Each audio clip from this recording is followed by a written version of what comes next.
మనిషి జీవితం పేపర్తో పోలుస్తా. అవునా, ఎలా? ఇది లైక్ హ్యూమన్ లైఫ్ అన్నమాట. ఓకే. మనం ఏమనుకుంటాం, మన లైఫ్ చాలా ప్రశాంతంగా ప్లెయిన్గా ఎలాంటి కష్టాలు లేకుండా ఉండాలి అనుకుంటాం మనం. కానీ ఒక్క ప్రాబ్లం వచ్చినా నిలబడలేం, అవును, పడిపోతాం.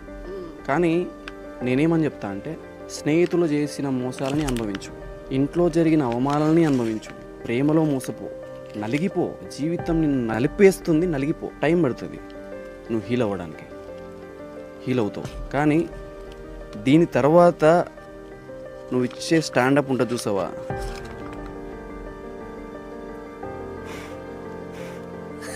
ఎలా ఎంత స్ట్రాంగ్ ఉన్నావు అంతే స్ట్రాంగ్ ఉంటావు. జీవితం నేను ఎంత నలిపేస్తుందో అంత నలిగిపో. జీవితం నలిపేది నీకోసమే, నీ స్ట్రాంగ్నెస్ కోసం, నువ్వు నిలబడడానికి. సో నలిగిపో, అదే మంచిది.